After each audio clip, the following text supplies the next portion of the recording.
Now, labor unions in Nigeria have suspended for 1 week the nationwide strike embarked following the disagreement between them and the federal government over negotiations for a new minimum wage for workers. The Trade Union Congress and the Nigeria Labour Congress, after a joint National Executive Council meeting in Abuja, announced the decision to call off the strike today, Tuesday. The strike, which started on Monday, June 3rd, will be put on hold for the next 7 days to allow for further negotiations and discussions between the labour unions and the federal government.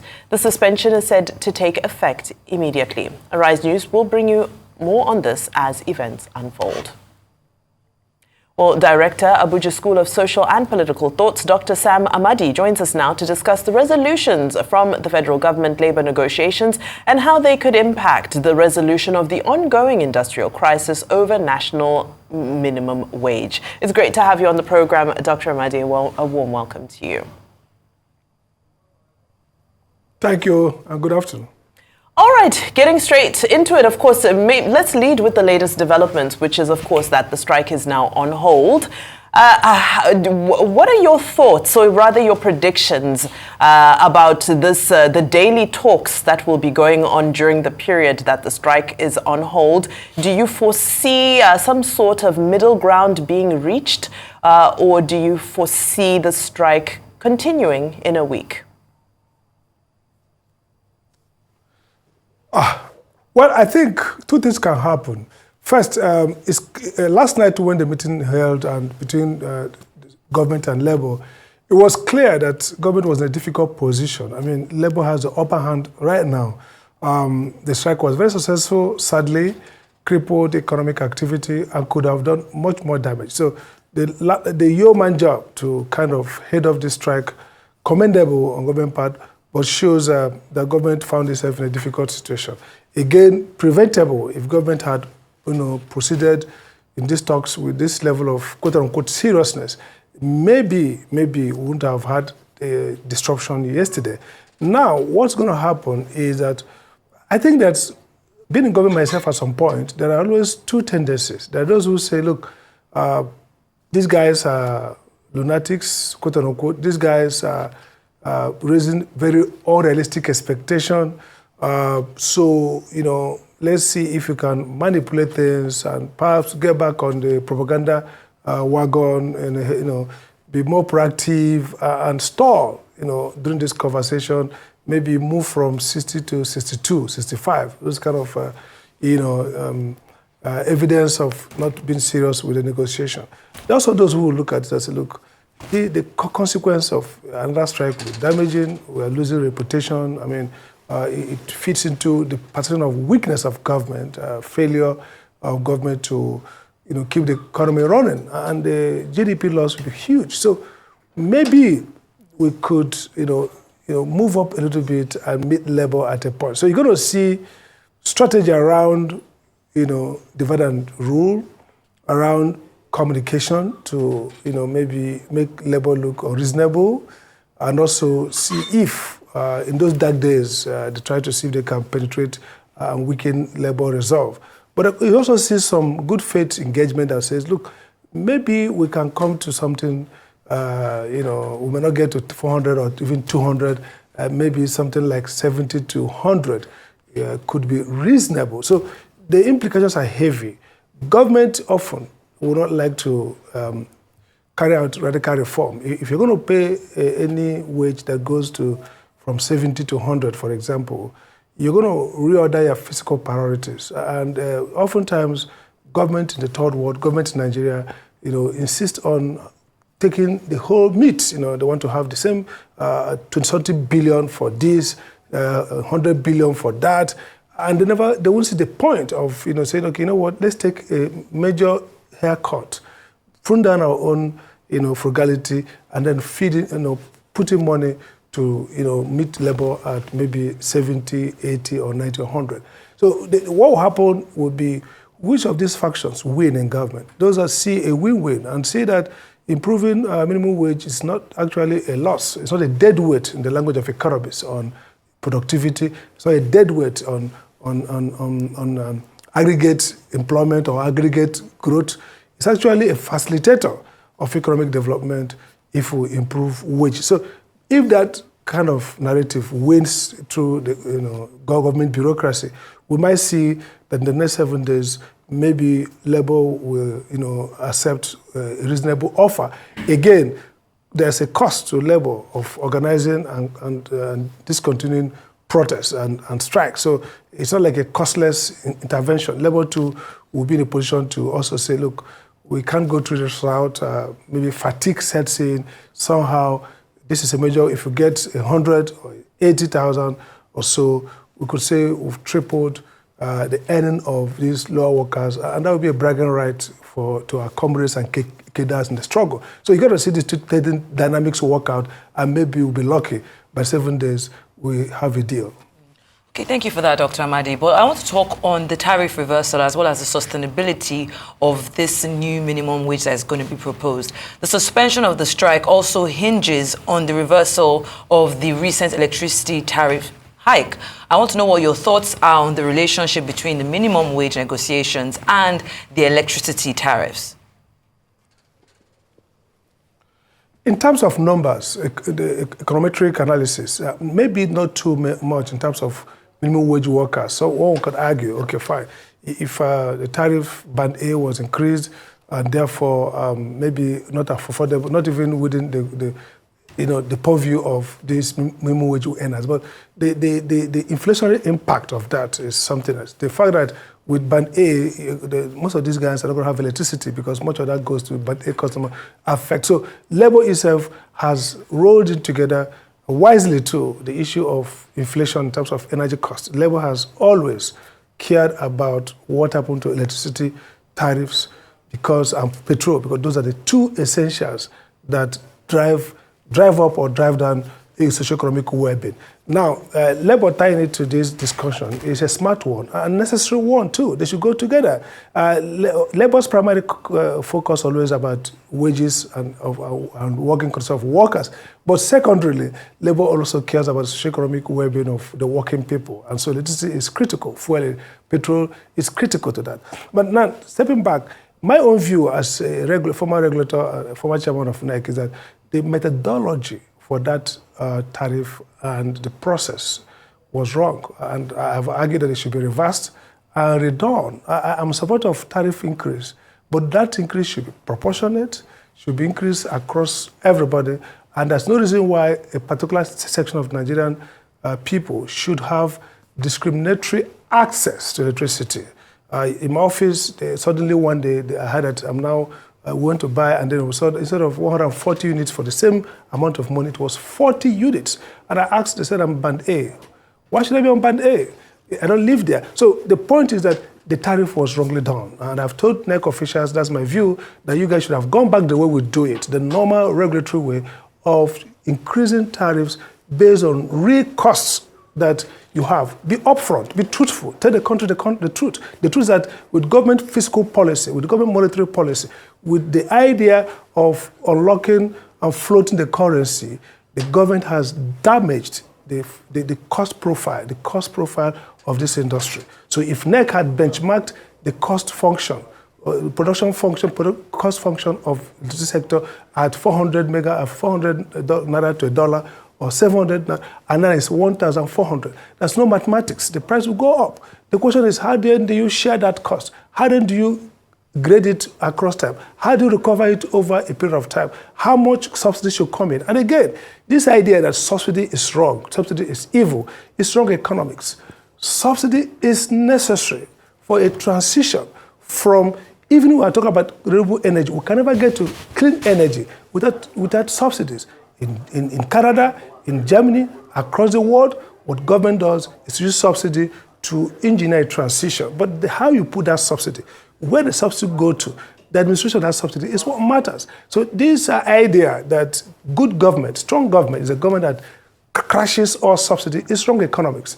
It's about where that subsidy needs, because you need some level of consumption to drive economic growth. You need SMEs to assess power. So yes, power producers need to have their cost reasonable. Their cost must reflect, their revenue must reflect their cost. That's true. But the question of who bears the cost, at what time and how, is something that you can structure to respond to your socioeconomic condition. So Labour rightly put that as one of the things to consider. The question then is, how will government manage? Again, we see the distribution companies coming up with how many trillions that they said owe them, should be given to them. There's going to be a fiscal crisis here, no doubt. And government is hard put to address all this, with a policy response. But again, it's self-inflicted. Look at the priorities government has given to itself. Look at the trillion coastal road to nowhere. I mean, unnecessary. Look at the issues around the Hajj subsidy. Look at all the other physical red meats that government has put in the budget that do not address socioeconomic well-being.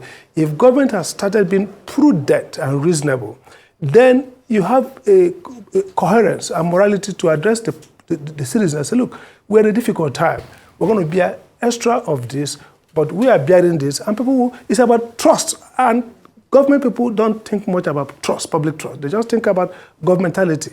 We have the policy, we put it out, we announce it, we have the force and authority to enforce it. To interject while we're talking about trust. Yeah. While you're on that point on trust, yesterday we saw a narrative that was built around a sentiment that this industrial action was more about economic sabotage.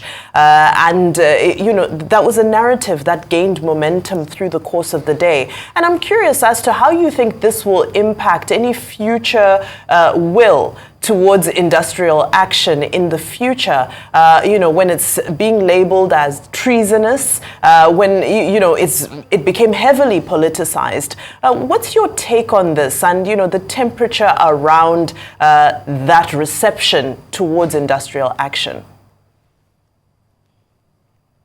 I think it's unfortunate, and for two reasons. One, it makes government weak to respond to the issues. See, government has an argument they can put forward. And modern governments must be communicative government. Government is not about governmentality. It's not about force. So if labor is going on strike, government can come to the public and argue why strike action is dangerous now. And I think strikes are not good for economies like ours. So I don't think we should allow strike to happen. But when you begin to politicize it, I mean, the narrative about, Joajero and Labour Party, this is also TUC. In fact, TUC has been more upfront. The TUC president has been very outspoken and very reasonable in this. So this is nothing to do with a particular ethnic or religious or political concern. In fact, if you look at the success, Lagos was really strong performance. The Lagos NUC, TUC were very clear. They know what see, these activists are not dead brain. They're not just some, people think that. These are very educated, enlightened fellows who have read, who understand dialectics, who understand struggle and economy. So to try to weaponize it in terms of religion or ethnicity or politics is wrong. It makes government not be proactive and communicate well. For example, the Minister of Information has been very good in communication. It's putting it out straight. But the handlers like Biodem have been less effective because they muddy the water. Look, there's something about terrorism or sabotage about it. In democracy, that we call balance of power, democracy gives people power. For example, National Assembly has the power. They signed off a new national anthem. They didn't listen to our concern. That is their own power. The president makes policy. People say this is wrong. He doesn't care. That is his power. The power of workers and their union is to withdraw service. Now, the unfortunate outcome is that withdrawal causes us stress. And again, a few months ago in the UK, workers went on strike. See what they did different. At the train stations, they didn't stop train movement. They merely stopped some routes. Government responded immediately. And I told somebody, if it was Nigeria, except that's Armageddon, except to collapse the structure, government does not respond. So it's so sad, for example, that we should have the national grid cut down. It's so sad, distressing, unfortunate that part of what strikers will do is to cut down the national grid. But I tell you, if you didn't stop aviation, if you didn't stop electricity, government wouldn't have rushed them to meeting last night. It tells a story of lack of responsibility and responsiveness. Our leaders don't really care. So even if the whole Nigeria sets up and says, look, Mr. President, this coastal road doesn't make sense. Mr. President, they've not done environmental assessment. They will not stop. They will pay the money, sign off. Why? They have power. So the only other power to control them is the power of the union, the power to mobilize the people, the power to withdraw service, the power to cut off. So in democracy, you have that balance of power, power and counter-power.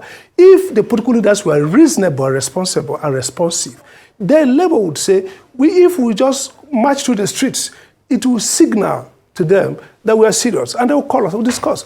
But Labour knows that until you have this shutdown, nobody will call you. It's unfortunate. And so there's nothing terrorism about it. It's simply the fact that the process of public communication, of policy making in our country is so coercion-based. It's about violence and power. And so Labour always triggers his power. He has no other power. He has no arms. He has no police. The power he has is that he has a credibility to call out his workers and say, because of your welfare, don't go to work. And they obey them. So it's regrettable. Government now blackmails the other part of the equation and says, you guys are terrorists. Whereas government itself almost sometimes behave like terrorists. When you are a government and you are taking a policy that the people express discomfort, you get back to them. You listen to them. You take feedback and then improve that policy. But today, in Africa, in Nigeria, in this part of the world, government focus on governmentality, the capacity to ram through. I approve it. That's all. So I'm support of Labour. Yes. Regrettably, Okay. I'd like to come in here. We know now that the federal government has assured the Labour leaders that President Tinubu is committed to a new minimum wage above the initial 60,000. Now, given Nigeria's current economic conditions, do you believe that an increased minimum wage will be sustainable in the long term? I also want to find out what you think about this strategy adopted by organized Labour, the decision to engage in daily negotiations for a week if a final agreement is not reached within that stipulated time. What potential actions do you foresee? Could there be a resurgence of this indefinite strike? Okay, let me start with the second. I think it makes sense for both government. I like the way the Secretary of Government and others put this through. Let them meet daily because, look, urgency. Labour gave 31st of May as deadline, and now they say, okay, to show good faith, we're going to meet every day. So if that tends to work out, that gives a speed. So maybe, by the grace of God, we pray, in the next couple of 5 days or 6 days, there's a deal and everything's off. Now, if that fails, Labour would go back to the trenches. Because Labour, by the way, both Ajero and Osifo are servants of organs that are democratic. Just like they have to meet, even in spite of signing off that deal, the Labour leaders trust their colleagues, but they have to still go back to them and show their hands. And they said, we agree with you, we'll call off. So they're going to go back and review that failure and maybe restart the strike again. That's going to happen. But back to the first question. See, at Abuja School, we've done our analysis, what we call the human development approach. And we think, now, the first national minimum wage was 1,500 in 1981.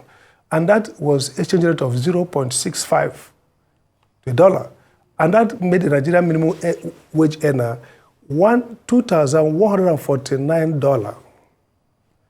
It gets down to 1999 to about 3,000, and finally in 2019, 30,000, which today's value. But then in 2019, when we had that 30,000 naira, it was a value of around 100 and something, $150 or $60. Today, it's about $20 to $30, depending on what the exchange rate gives. That is the point. The whole idea is, this is not a minimum wage to enable anybody to buy a car or a bicycle.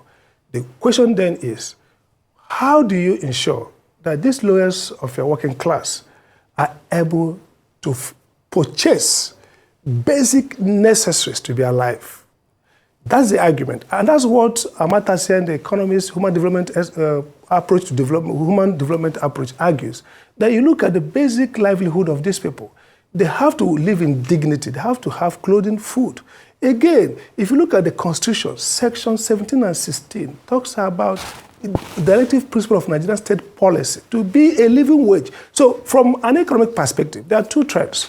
Those who think they are neoclassical economists argue around the fact that a minimum wage would maybe lead to unemployment. And the argument is that they think that the labor market is a perfect competitive market. It's not. So they say, if you increase it, they will drop workers. But the institutional economists argue, no, that you need a minimum wage both to help economic growth and also to deal with poverty at extreme level. So my argument would be, if you look at the cost of living adjustment that NBS does, Nigeria Bureau of Statistics, the 30,000 in 2018, 2019 today, without adding any other thing, gives you around 73 to 75,000. So if you index it to inflation from 2020 to today, the value of 30,000 you are paying is about 75,000. So everybody thinks, reasonable people thinks that you can't pay less than between 75, 80,000 to 100,000. This is to say that government is not doing anything extra to labor, but government is acknowledging the huge devaluation and depreciation of the value and the need for labor to come almost to the same level as in 2018. That should give you around 75 to maybe 80, 100,000. Thank you so much. But if you're talking about real human development, quality of life, it could go up, depending on the fiscal capability of government. Well, we just have to keep our fingers crossed and wait for these negotiations for the next 1 week. Thank you so much, Dr. Sam Amadi. Your analysis on Newsday is always appreciated.